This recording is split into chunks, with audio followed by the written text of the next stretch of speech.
Sit down and enjoy a trip through the mind of Lucas. Be not afraid. Welcome to episode 1 of Intelligent Ramblings of Lucas. In today's episode, I will talk about Agartha and Hollow Earth, along with many different subjects related to it. Now, to start off, I gotta say, what is Agartha? Many people do not know what it is. You've probably heard me talk about it if you know me in person. Probably heard me go on rants about it. But what even is it? Now, for the person who doesn't know, Agartha is essentially a legendary kingdom nestled within Earth that is said to have advanced technologies, and according to some theories and prophecies or whatever, they will come to save us one day. They will come to reveal themselves and grant us technology, help us along their path, grant eternal world peace, that sort of thing. And now there have been theories that piece together different parts of history into a theory of Hollow Earth that makes it all connected in a very weird way, which I will discuss. It connects many of the world's cultures in different ways and aspects that you may not expect. And it's fascinating in a way. And I gotta say, as much as I love to talk and research Hollow Earth, I do not honestly believe any of it. It is a dumb idea to believe. It can be easily disproven with simple elementary science. For example, the deeper you go down within Earth, right, there's more pressure exerted on you. For in the ocean, you go down 100 meters, you experience way more pressure than you do at, 1 meter. The deeper in Earth you go, the more you'll experience, and the harder living conditions come to be.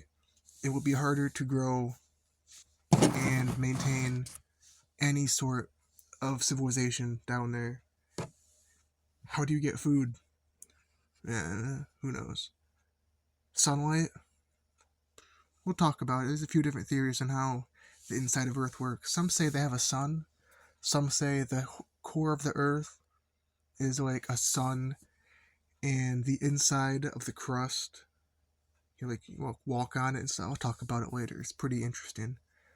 But I do not believe the Earth is hollow.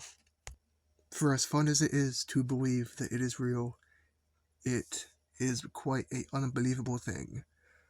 And the information I've gathered that honestly says and honestly believes that Agartha and Hollow Earth is real is from fringe and dumb schizophrenic sources. I've seen different books out there that claim, I am a traveler from Agartha. I am here to teach you. I am here to show you what to do. And then it goes into different aspects of Hollow Earth, and it's just very unbelievable. If that stuff was real, it would be way bigger.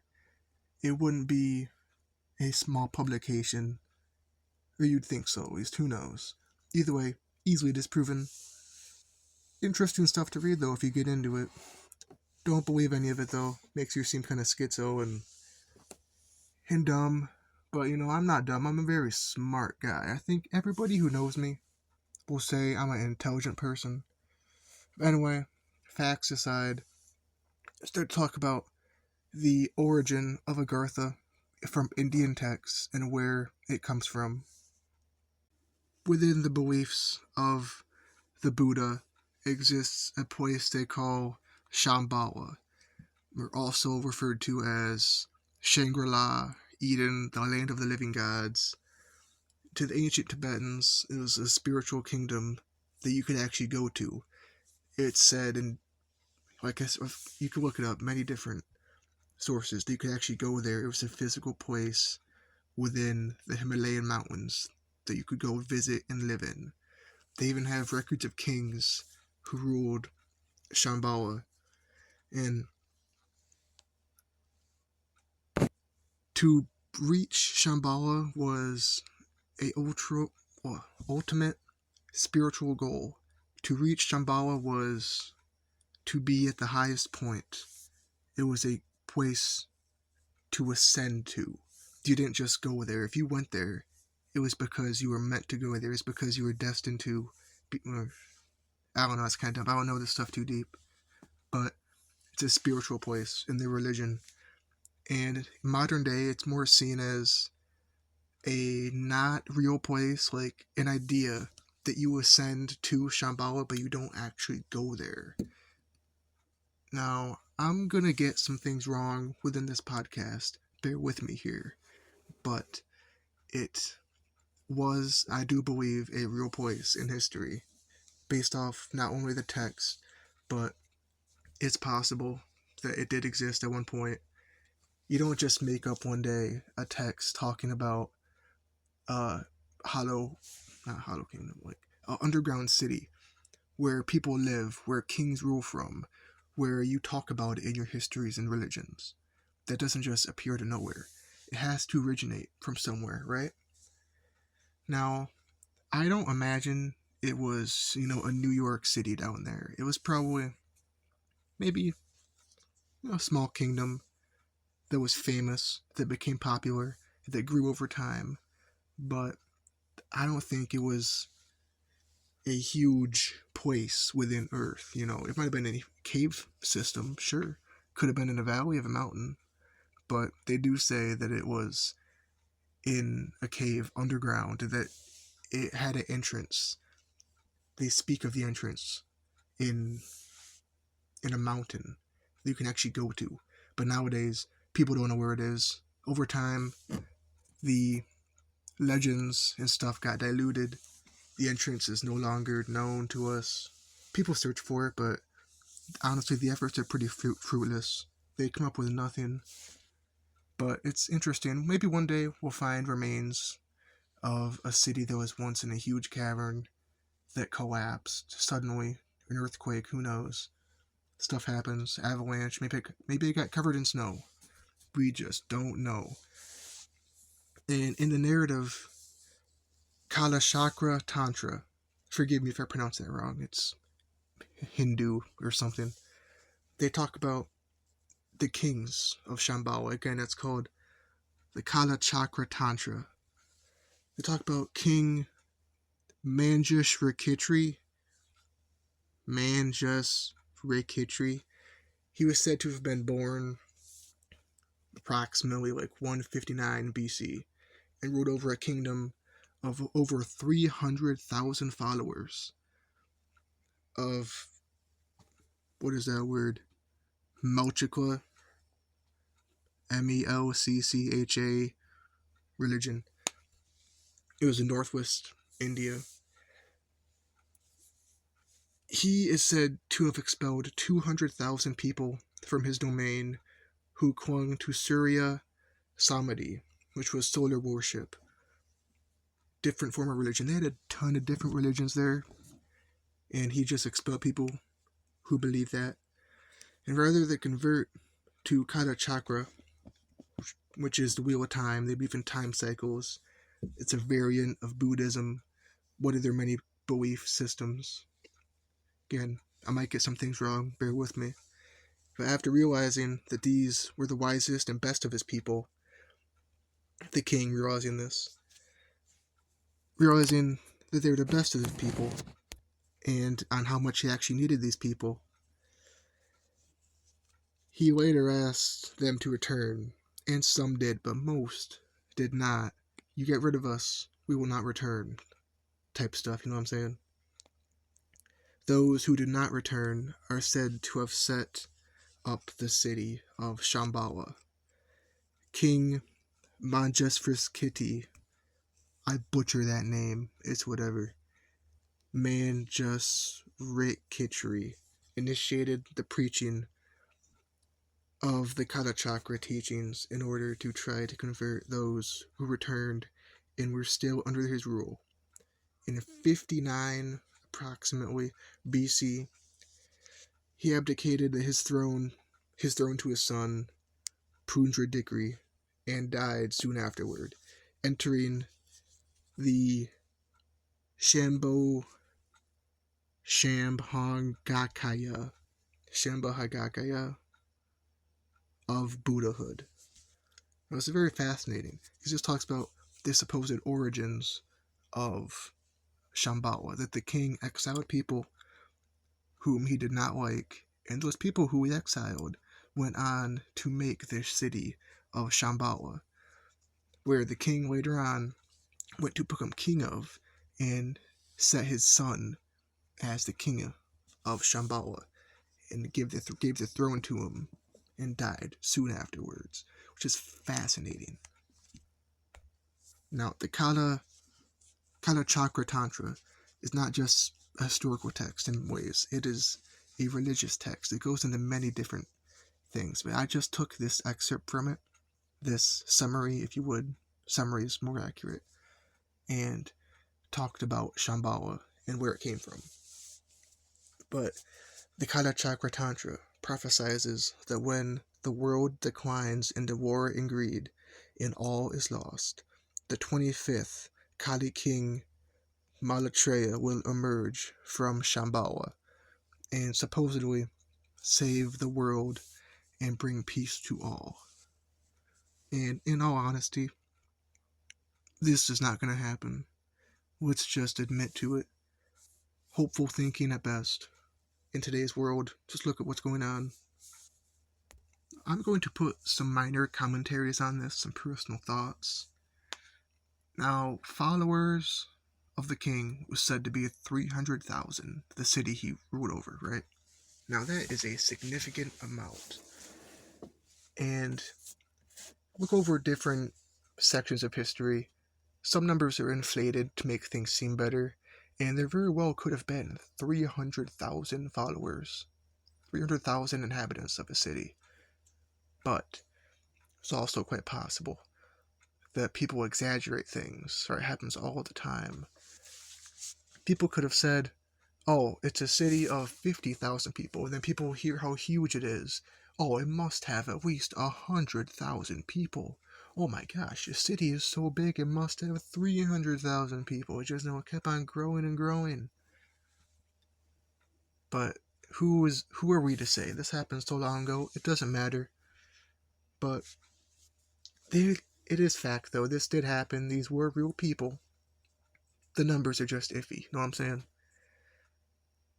And I do see it possible that there was a city called Shambhala at one point that was real, that you could visit, that we can still visit today, but is not inhabited anymore.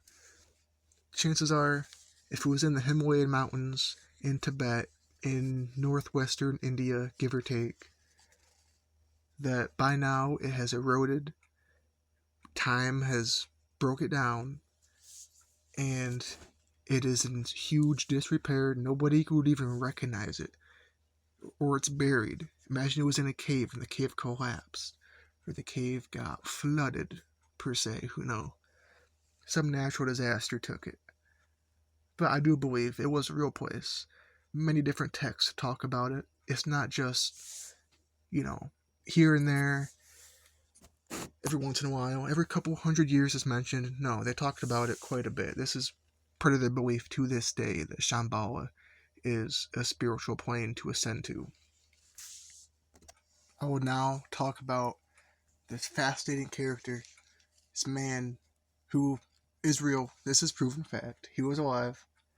Alexander Santyevs. Now, he had a pretty fascinating life. He wrote, I haven't read it personally. It was called The Mission of the Jews.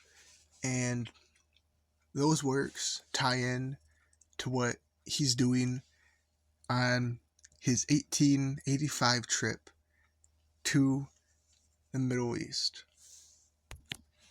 And he went to study Sanskrit, how to read and write Sanskrit.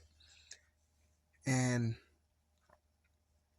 he would go on to take lessons for a while from some dude, I forget. I don't really care about him. Anyway, he went on to write. This guy he learned Sanskrit from was supposedly from the Agarthian school, something like that. Sounds like a pretty cool school. Better than one I go to, definitely. But he went on to write a book called The Kingdom of Agartha. by Alexander Santyev. That's his name again. And he would go on to write the things that he learned from this Sanskrit teacher into this book. And there were some very fascinating things. I have not read all of it, but I've taken some of the most interesting parts from it. For example, he wrote down on how to enter Agartha, and he didn't give an exact location, but this is what he wrote, and I quote, "They must first flow through the earth by way of a crack in the surface, which scarcely allows for the passage of a human body. Breathing comes to a halt, and the yogi, his hands above his head, slips through it, an experience that feels as if it lasts a century. Eventually they all fall, one after another, down into an endless, sloping gallery. This is where their true journey begins. As they descend, the air becomes increasingly impossible to breathe, and, illuminated by the light from below, they can see the force of the initiates increasingly, gradually along the length of immense inclined vaults. Along the length of immense inclined vaults, at the bottom of which they will soon will soon catch sight of hell's fires. The greater part of their number is forced to stop in the middle of their journey, suffocating and exhausted despite the provisions of breathable air, food, and calorific substances. Only those continue who have become able, by the practice of secret arts and sciences, to breathe with their lungs as little as possible, and to use their other organs to draw from the air in any given place those divine and vital elements it contains wherever it is found. Finally, after an extremely long journey, those who have persevered will witness something flaming in the distance that looks like an immense subplanetary conflagration. The initiatory prince will turn around, and with his hand raised, thumb and index finger together, he will speak only through signs, in that universal language about which I spoke earlier. I forget what it was. What does he say? Here it is. Silence. We have arrived. Speak not a word. Touch neither the water nor any of the underground fruits of the people you are about to see. And when I cross the ocean of fire, place your feet exactly in the prints my own have left." In the same language, the initiatory prince will then face and address the beings they cannot be seen yet. By the sacred hierograms, symbols of the union of the celestial people within our terrestrial humanity, symbols of the right of God, I messed this up. Terrestrial humanity, symbols of the right of command that the divine mind that animates this humanity has over what is below, in the name of what dwells on high. The Prince of Magi commands, and the leaders of the infernal peoples obey. The Cyclopean metropolis opens, lit from below by a fluid red ocean that is a distant reflection of the central fire which has withdrawn into itself during that time of the year. There is an infinite array of the strangest kinds of architecture in which all minerals commingled achieve what the fancies and chimeras of the Gothic, Corinthian, Dorian, and Ionian arts would ever have dared dream. And everywhere, furious at the sight of their home, penetrated and invaded by man, a people of human shape and ingenious bodies surge forth at the approach of the initiates, and leap away on their wings in all directions to perch with their claws clean to the Plutonian walls of their city. Now he goes on about every aspect of Agartha. That was end quote, by the way. Every aspect of Agartha you can imagine.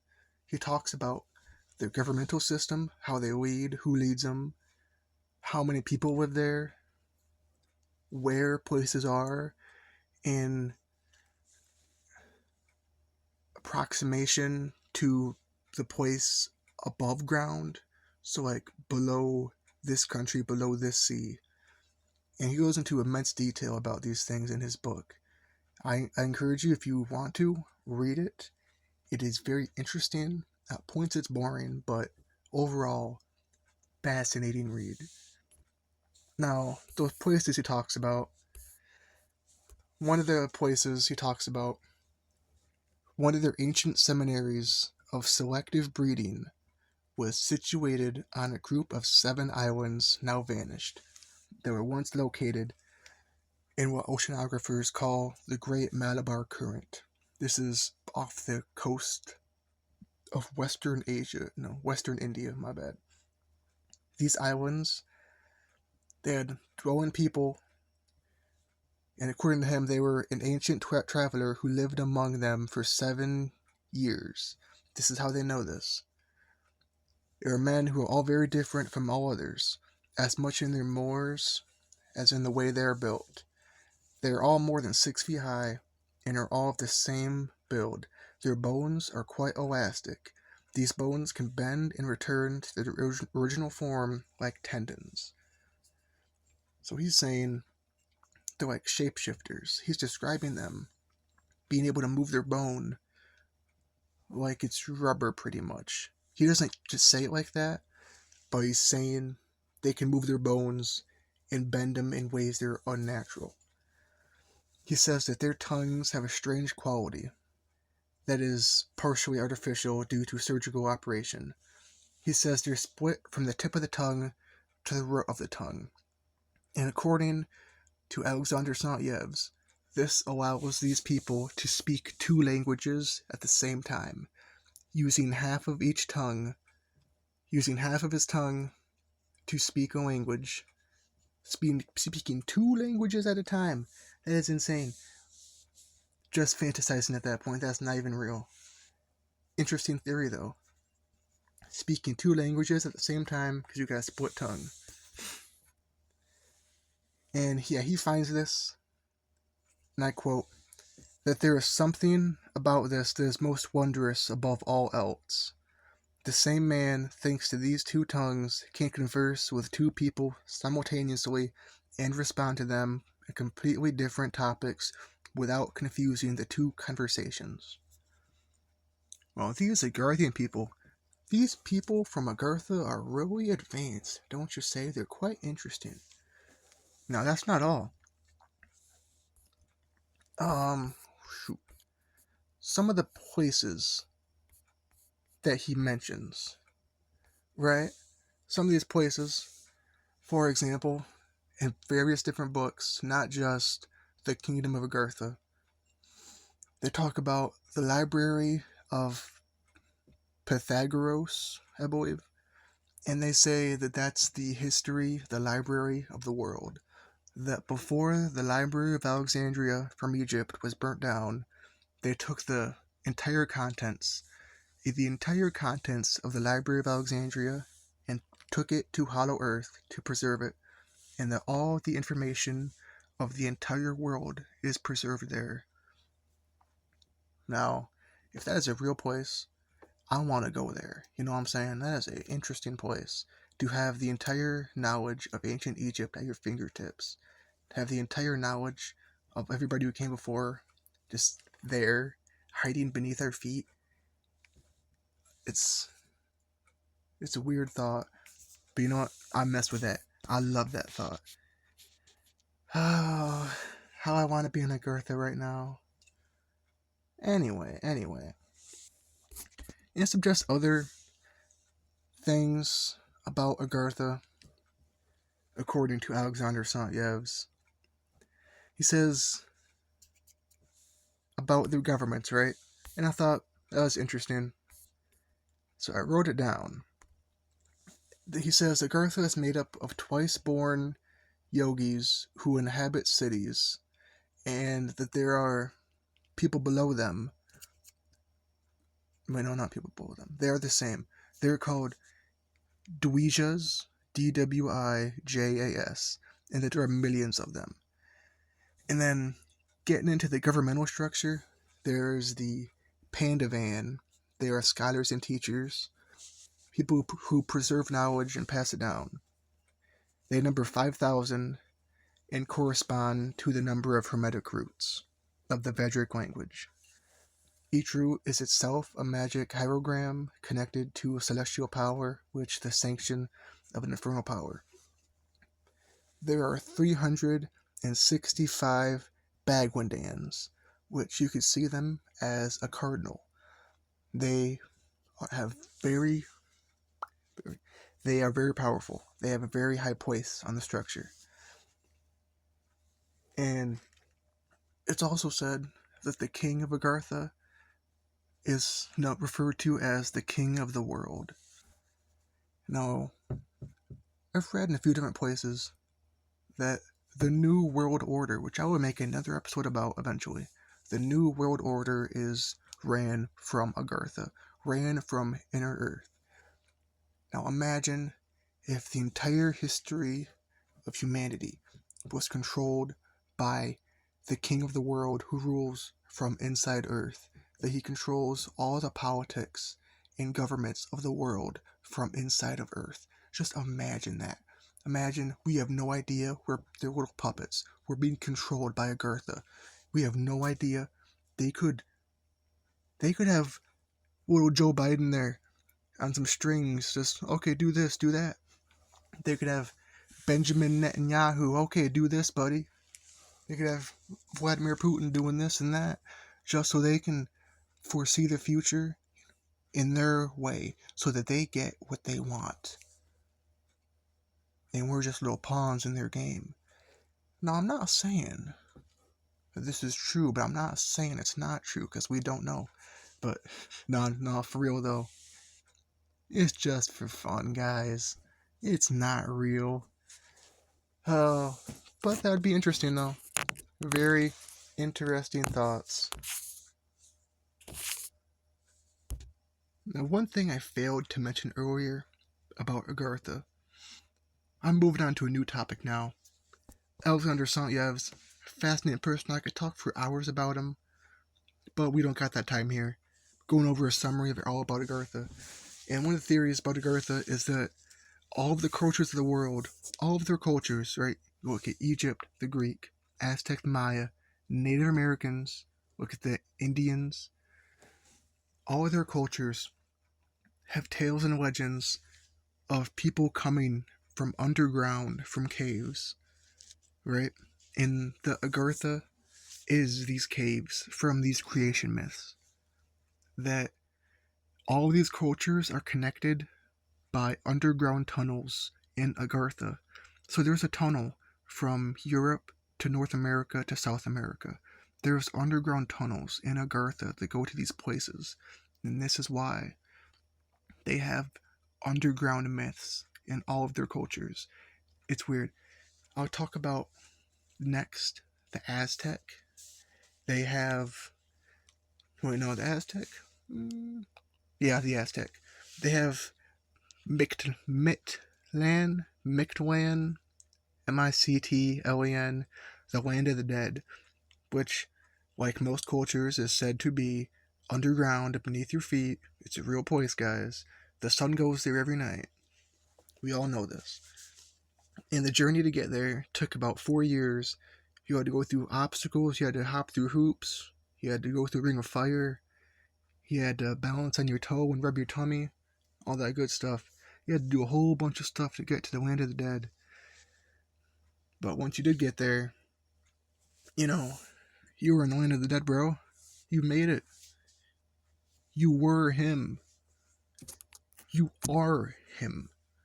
Know what I'm saying? But Mictlan is also featured in the Aztec creation myth. Now, these gods have a very hard name to pronounce. So you have to, yet again, bear with me. Mictlantecuhtli set up a pit trap for Quetzalcoatl, which is one of their gods. Quetzalcoatl, you probably heard of him. When Quetzalcoatl entered Mictlan seeking bones with which to create humans, that one, not one god, who trapped Quetzalcoatl, was waiting. He asked Quetzalcoatl to travel around Mictlan 4 times, blowing a conch shell with no holes. And Quetzalcoatl eventually just put some bees in the conch shell to make sound. Fooled, the god showed Quetzalcoatl to the bones, but Quetzalcoatl fell into the pit and some of the bones broke. The Aztecs believe this is why people's height is different. Now, the interesting part about this is that if he went down there to get bones to make humans, then whose bones were those? Right, my theory is that they were the giants. Because, as we'll see in a few minutes, probably, that the giants came from underground, according to the Inca, I do believe. But whose bones were those if they're not human? You know, the gods, their bones, the dead god bones? Are we made from gods? They just take their bones and like, okay, let's just make these guys. Or did humans already exist and you just wanted to make more? We don't know. It's up for interpretation. You guys want to interpret this in some way? Feel free. I'm just giving commentary. Anyhow, on to the next part. The Inca. I love talking about the Incan creation myth. Probably one of my favorites to talk about, honestly. But the only issue I have is the pronunciation of their names. Like always, it's very foreign to us because, well, we speak English, you know.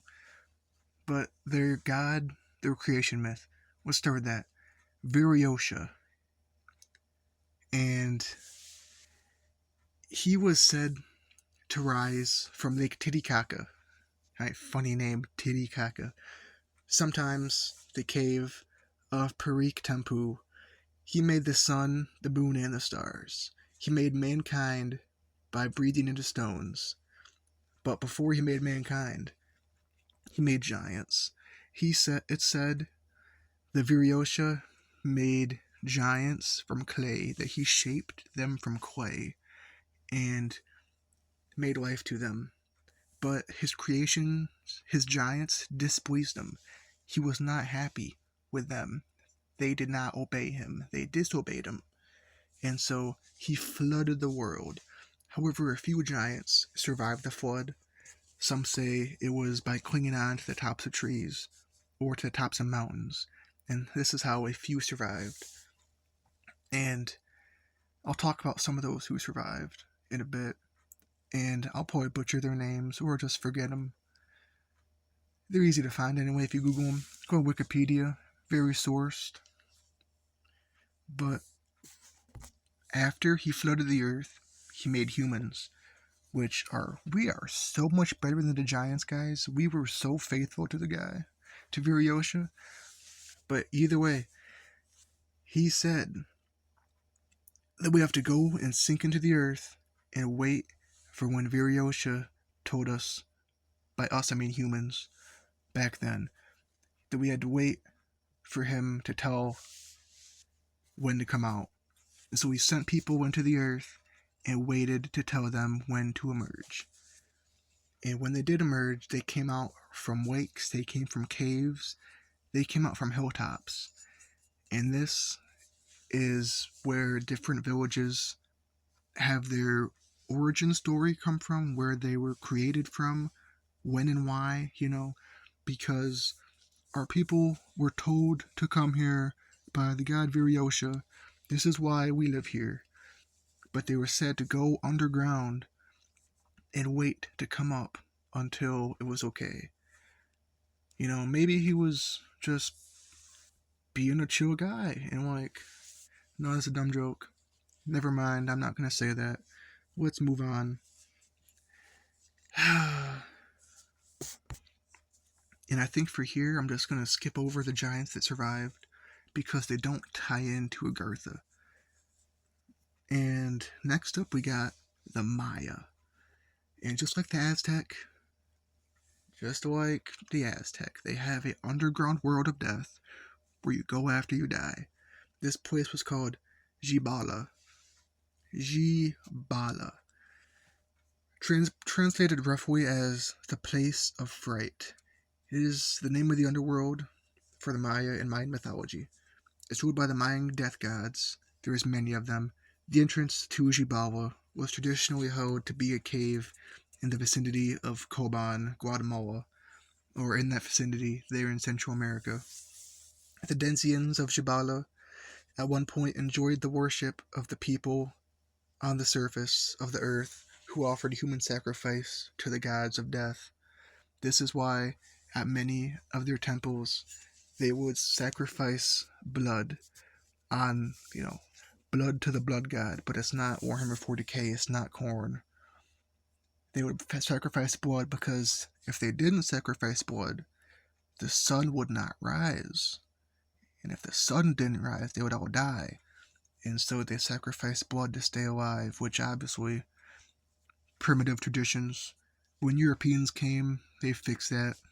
Well, fixed. They got rid of the sacrifice. And in turn for the blood, the gods did not destroy the world. But again, culture that has underground myths and underground legends. Next, we'll talk about the Native Americans. And there were several tribes that believed in a subterranean origin of man that says certain sacred mountains have secret entrances leading to the underground world that is still inhabited by the most unusual beings. For example, the Choctaw Indians have the legend of Naya Waya Cave. And I'll quote here from a person who told the story.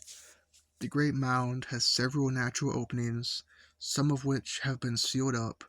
Still, the Choctaw Indians say these openings are entrances to a vast, unknown underground realm their ancestors inhabited. According to Choctaw Indians, the mound leads to a huge subterranean world with a large series of caverns. There is an underground river that connects to other worlds or underground places. The Choctaw Indians still consider Nayawaya a place that should be treated with respect, but they also fear it a little, of course, as you do. They say several supernatural beings inhabit the mound.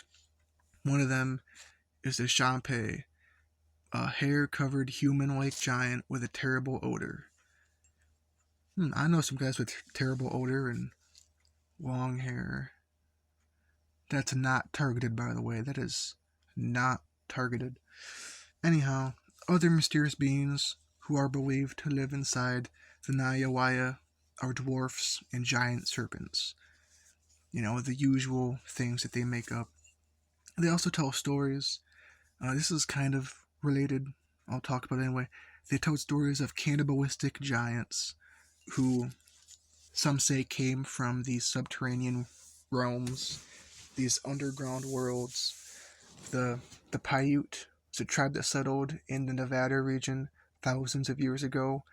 They have a legend about a race of red-haired giants called the Seetaka. The myth was written down in 1883 by Sarah Winnemucca Hopkins, daughter of a Paiute Indian chief. She told of a strange, red-haired tribe of cannibals her ancestors drove into a cave and suffocated by lighting a fire at its entrance. And you can look this up. It's called Lovelock Cave. And there has been no giant remains found in there. If there was any at some point, they were taken, destroyed, just disintegrated, broke down. They're not there anymore, And she also said the people eaters were so fierce, they would leap into the air, snatch arrows whizzing over their heads, and shoot them back at the enemies. The Paiutes named the giants Seetaka, which translates to tool eaters. The giants wove tools, a fibrous water plant, into rafts to navigate across what remained of Lake Lohotan. So, but It's always interesting that all the Northern and Southern and Central American cultures have giant legends, but giants never existed, right? That's what we have always been told. But the North Americans told of giants, so did the Central Americans, they told of giants. Patagonia. Look into the origins of Patagonia and the first people to go there, and you'll find that they found giants when they went there, and that they called Patagonia the land of the Bigfoot people. Giants were real. They were at one point, and so the Aztec, they talk about giants all the time. It's so prevalent in their mythology, it's crazy. There were so many giants. Now, we move on to Europe, and I'll start off by talking about the Greek underworld. They believed it was a real place, as always, that was under your feet. For example, Hercules, when he performed his 12 labors, he was tasked to go down and get Cerberus to rescue, what's her face? Alexis, some woman who sacrificed herself for her husband. Orpheus went below to try to win back his beloved Eurydice. This is another story. And then another guy named Theseus went to try to abduct Persephone. These are 3 different stories, if I recall correctly, of Greek heroes and legends going into the underworld. Now I know these are just legends, but still, they are most likely based off a real person who performed real tasks. Now what they were is up for interpretation, as always. But just going off what the texts say, they really did go underground, and they really did go to the underworld. And this is, again, all tying back to Agartha. It all leads back to Agartha, as I always say. However, I do gotta say, in the voyage of Odysseus, the underworld is not actually described as being underground beneath their feet, but it's described as a place where the light does not shine, where the light of Helios does not shine. Now, if I'm to apply this to Hollow Earth, then he sailed to one of the poles and went inside Earth to where, like, if you look at a map, look up a map of Agartha, map of Hollow Earth, you'll find it. And you go to the pole, and you just loop right back around inside Earth to walk on the inside layer of the crust. Now, this could be where he went. Imagine if it was real. But I know this is a dumb idea. I'm just connecting it all together. He didn't really go inside Earth. This is just a story, of course. But it's fascinating that all these cultures have these legends. You know what I'm saying? And then that's about it for Europe, at least that I care to talk about. Then there's Africa, there's the Egyptians. The Egyptians have, again, an underworld where Anubis goes every single day, right? His chariot, he goes to the underworld. Kind of dumb, honestly. I don't really care to talk about the Egyptians.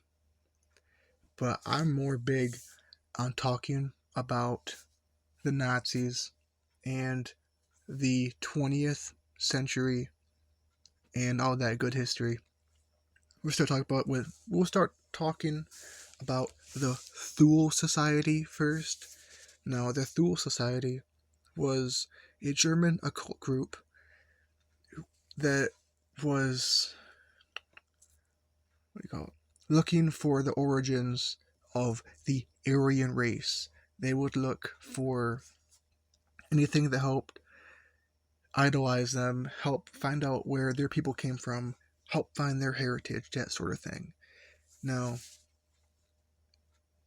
according to Hitler's biographer, Ian Kershaw, the organization's membership list reads like a who's who of early Nazi sympathizers and leading figures in Munich.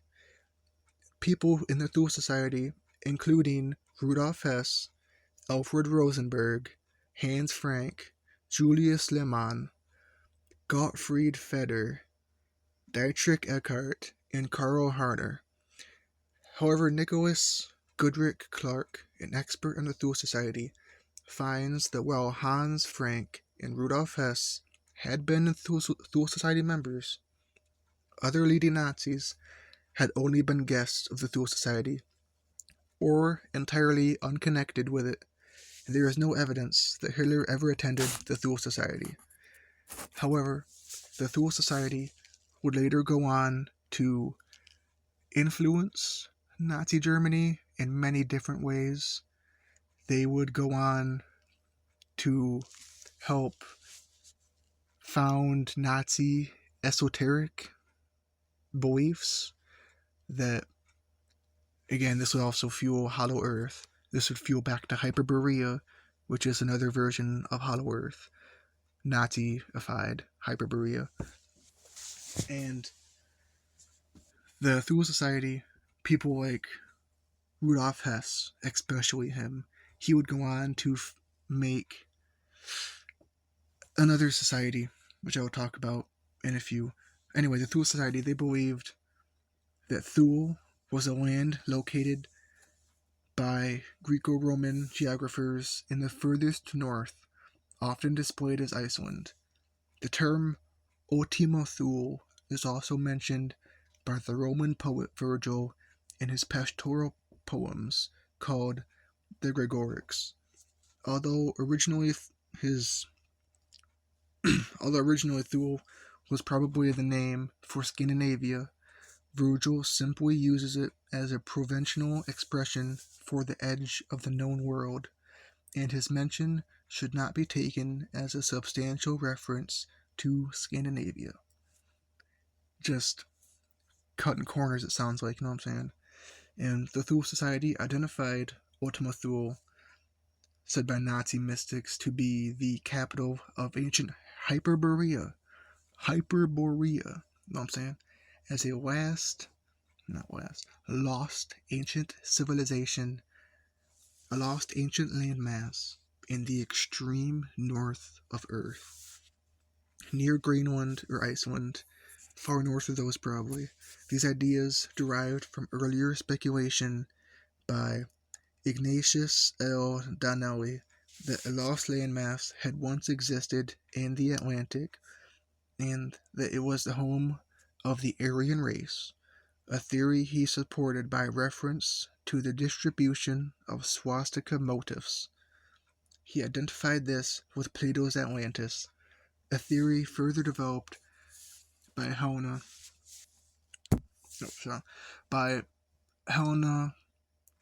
Blavatsky, an occultist during the second part of the 19th century.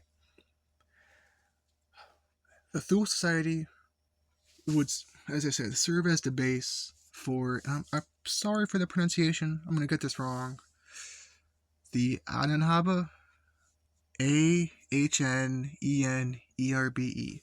Heinrich Himmler, who was a member of both the Thule Society and the Ahnenhabe, would be a crucial figure within it. The Ahnenhabe Society was dedicated to find the cultural roots of the Aryan race, which is the Nazi idea of the perfect white race. You know what I'm saying? They went all over the world in search of evidence of their heritage roots. Now, they went to many different places. They went to Greenland, I believe. They went to Tibet. Probably the most popular expedition was to Tibet. They measured people's hands. They measured their head. And it's like, oh, hey, these guys are Aryan. Whatever. It was weird. Interesting stuff, though. And then in 1938 to 1939, there was an Antarctic expedition led by the ship called Schwabenland. Now, this is where stuff gets pretty skeptical. I'm going to sound pretty crazy from this point on with about everything. The official reason for the expedition was to set up a whaling station in order to build up Germans' fat reserves, and to get a German presence in the Antarctic. and to survey and research land. Of course, these were all the official reasons. Fat is used for oil, soap, and exotic explosives, so it is a very valuable thing to have, which it makes sense to have. So in 1938, the Nazis sent a ship called the Schwabenland to Antarctica to set up a military base. And on the orders of Admiral Donitz, it landed at that sector of Antarctica called Queen Maud Land. Fascinating place. And they named the area New Swabia, also referred to as New Schwabenland or just Schwabenland. And Nazi surveyors discovered vast network of underground tunnels, including a warm geothermal lake. And some say that there was some lost alien technology there that they took and made UFOs with. That, or they made contact with the Agarthan societies, and in collaboration with them, they took some of their technology to make UFOs. And you can find some of this information by Googling the Nazi base 211, which most of it is conspiracy, not confirmed, but I just soak this stuff up. And the UFO, by the way, you can look it up. Just look up Nazi UFO. Look up the Wunderwaffe. That's Wunderwaffe, which means wonder weapons, like top secret Nazi military projects. And if you ever heard of the Nazi V1 missiles, they were also a Wunderwaffe. They were also a top secret weapon. And they were mentioned in documents at this point, but from this point on, approximately, I will diverge from history in a few different points, and a lot of it will be conspiracy unless otherwise specified, especially when I get to the topic of Hitler's death and where he went after he died, which I'll get to that. A very complex topic. First off, I will start talking about New Swabia and some documents I found online that I will prove to be fake. They claim to show directions on how to reach Agartha using Nazi U-boat technology. Now, it's pretty easy to find, not top secret nowadays, and one of the first directions in it is to go down at these coordinates. It says to go to 64 degrees south, 1 degree east, which this brings you to the Maud Rise. And I've done some research. The Maud Rise is a volcanic oceanic plateau, and it goes down, it slopes downwards 1,000 meters to the seafloor. And the document says to go down for 500 meters. Now, keep in mind, this is roughly 1,500 feet. 1,500 feet deep for a World War II era submarine. That is a insane amount. Like, submarines today, most don't even go that far. Most go to like 480, if that. Now, a typical Type 7C U-boat has a test depth of 230 meters, which is not even half of the specified amount, and a crush depth up to 250 to 295 meters. Nearly double the required depth, to go down that far. So whoever made the documents did not do their research. Do your research, kids, before you falsify documents. It would be so... just make it more authentic. Today, modern-day Ohio-class submarines of the United States Navy, they have a crush depth of approximately 243 meters. A Los Angeles class has 450 meters, which is just below We need 500. That's 450. Seawolf class has 490. Virginia class has 290, give or take. These are still not strong enough to reach Agartha, but yet supposedly this document says that the Nazis did it with their Ugga Bugga submarines in World War II, and yeah, that's just not happening. Now, the one submarine that could do it, from my research, there's probably a couple, but one that stood out was built by the Soviets. It was called the K-278 Komsomolets. It was a Soviet Navy submarine made in 1983. It was lost in 1989. It could safely achieve a 1,000 meter depth, which is insane, a first in the world at the time. Only one was built, but it got destroyed. It got lost. No, it got lost. That's right. And so therefore, by proving that no submarine at the time could go down for 500 meters, this disproves the documents immediately. So if you ever do see documents from Nazi Germany about Agartha, they are fake. Which, I mean, it would be pretty cool if they were real. Let's be real here. But they're fake.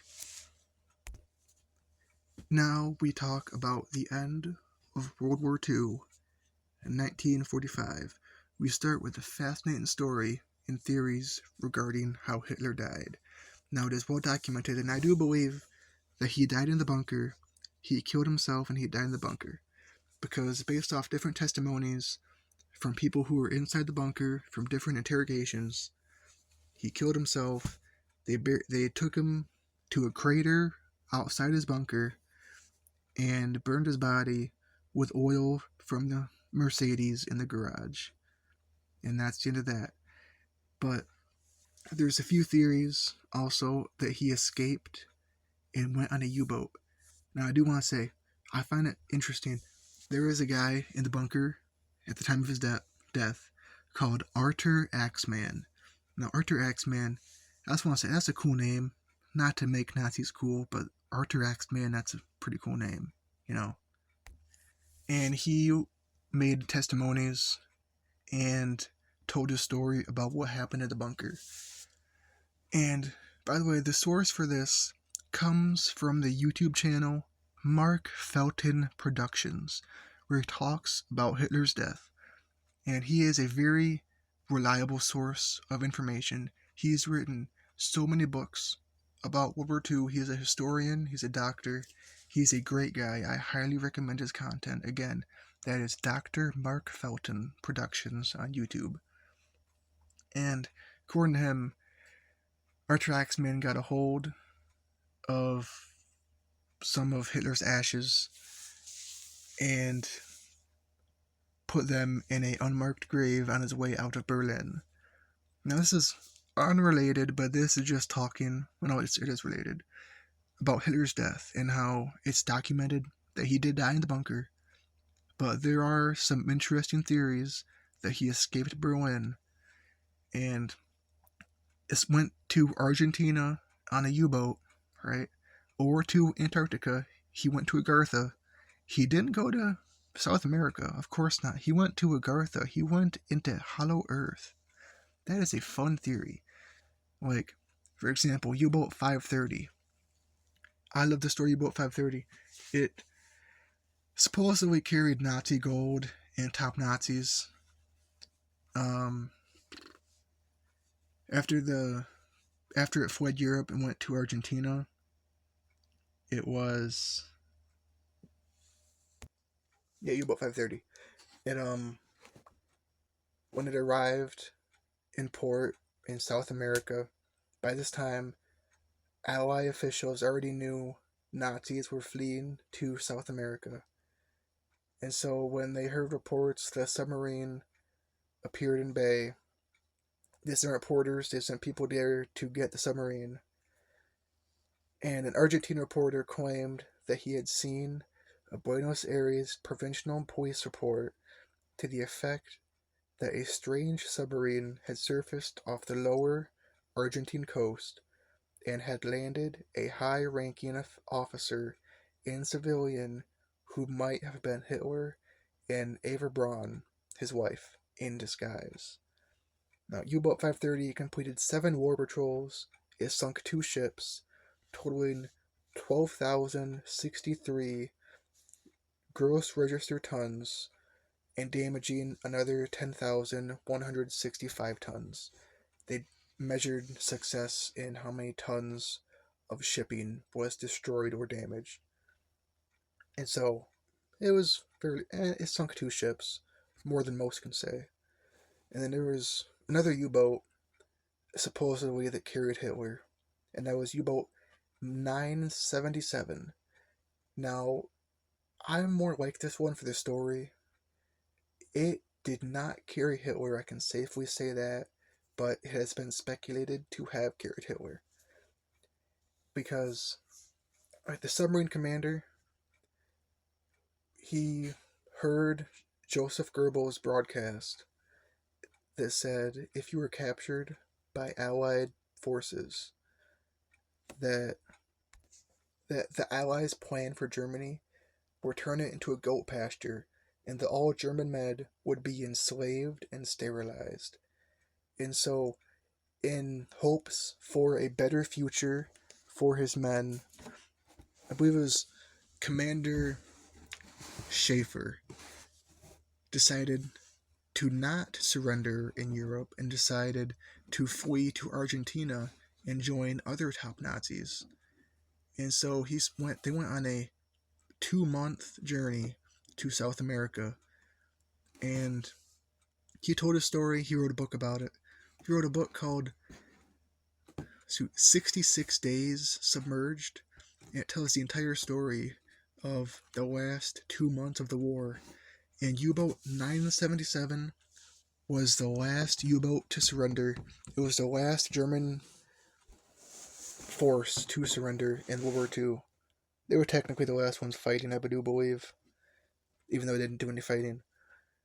And they made a stop at Cape Verde Islands to kind of resupply. Then it went to Argentina. But there was a Argentinian ship that went missing, and the Allies thought that 977 sunk it because they came into port with, I think it was 2 torpedoes. They came in with less torpedoes than they could carry. So they thought, they used those torpedoes to sink the ship.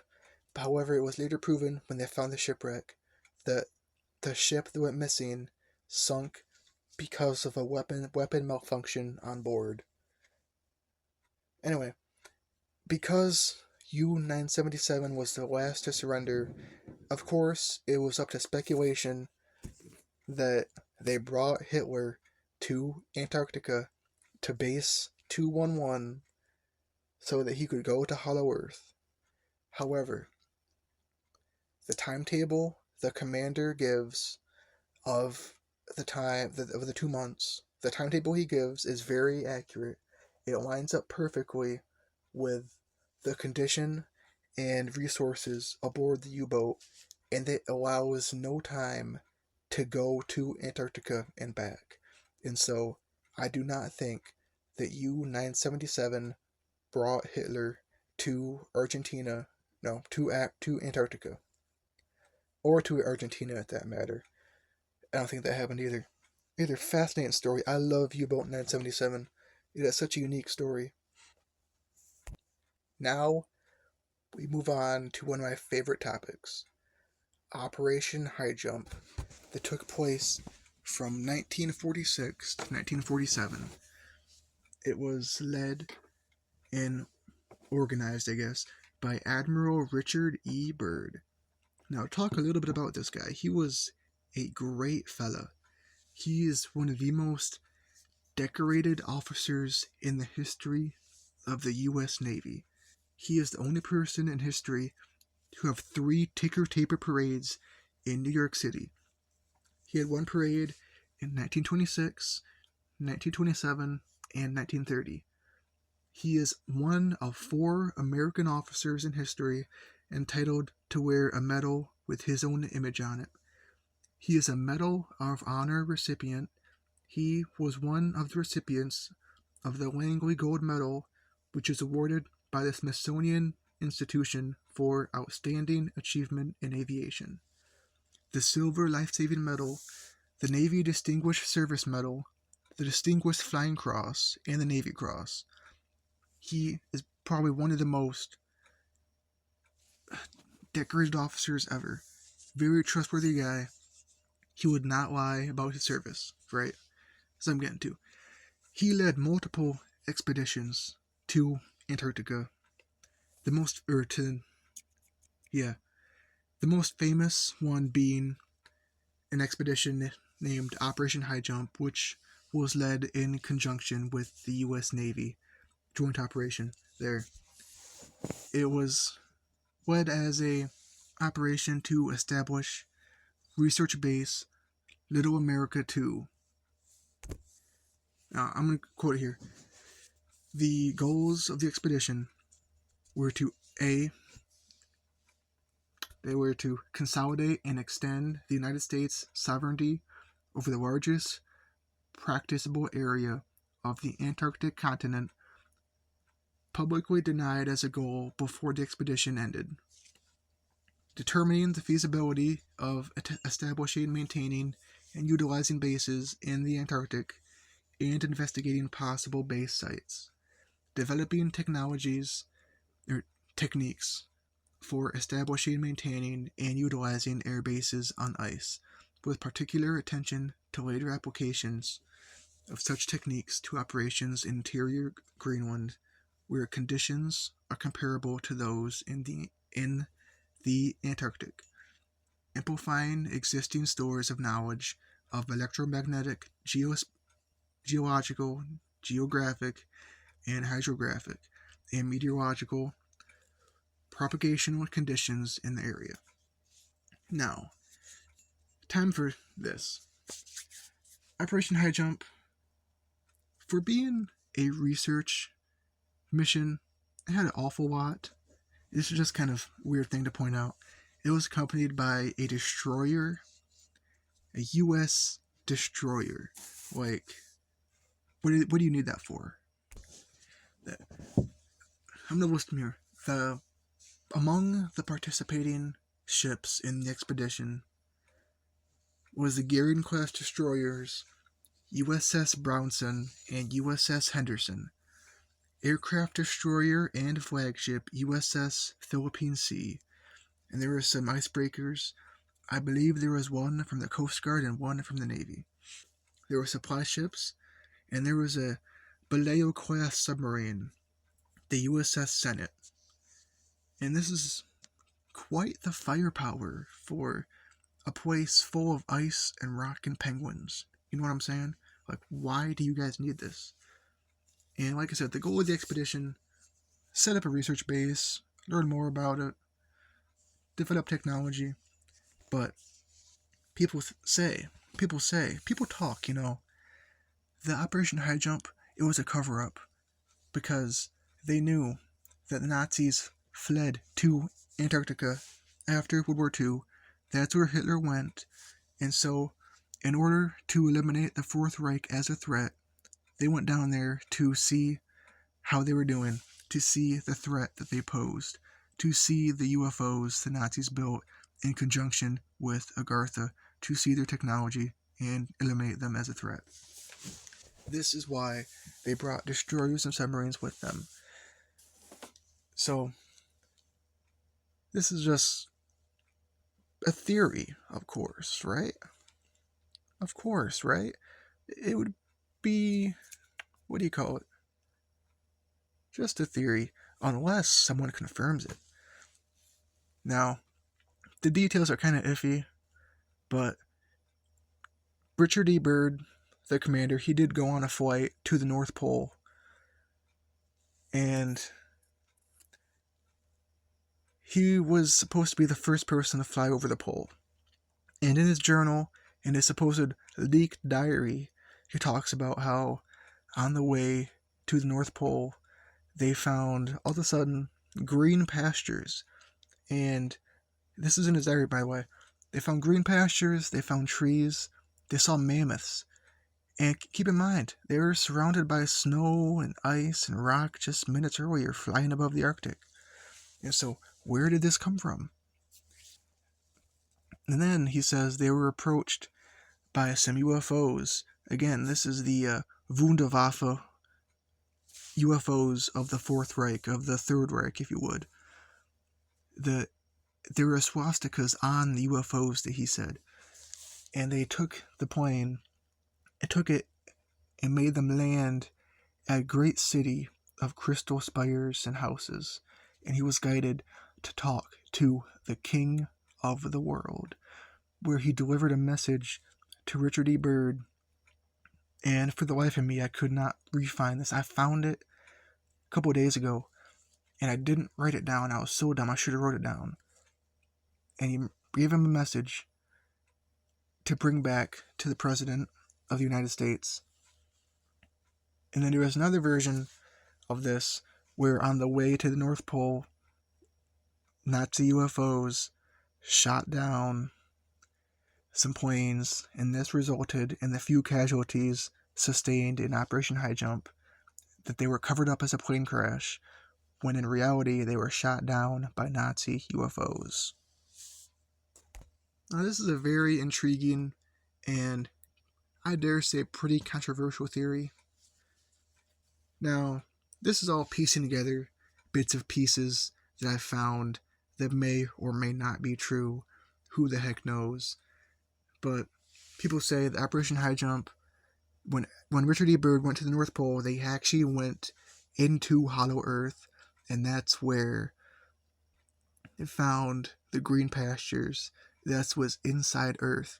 Because he also reported that, because, coordinates, latitude and longitude are measured in minutes and seconds. And according to where he was, the minutes and seconds went past the North Pole, but they still kept on going north. So he kept on going north, and it's theorized that he went north into the Earth. That there's north past the pole, that it goes inside and it goes inverse. I know this sounds pretty weird, but in my mind, the way I see it, it makes sense. You just follow the curve of the Earth inside, and it just keeps on going north. But this is so unrealistic. It's just kind of fantasizing at this point. Ain't no way that actually happened. He was just off on where he was. His pilot was off course. The conditions were not ideal to be precise and accurate. So, to summarize everything I've talked about, Shambhala is the first mention of Hollow Earth in history, and is followed up by cultures from all around the world, from the Aztecs to the Mayans, Native Americans, to the Greeks, to the Egyptians. They are all connected to Agartha by underground tunnels that bring them all connected. And that Nazi Germany found the entrance to Agartha in the Antarctic expedition in 1938 and 1939. And that's where New Swabia is. And that's where Hitler went after World War II. And that during Operation High Jump, the U.S. Navy actually went there to fight the Fourth Reich and get them off the map as a threat. Now, I'm recording this at 2 o'clock in the morning. I could be a bit delusional and messing things up, but I'm pretty sure I got down the basics. If you have any questions, if you know me, just, ask. But this about sums it up. This about sums up Agartha and my basic knowledge of it. Of course, I always have more knowledge to share. As they say, spread the wealth. And I will talk to you guys later.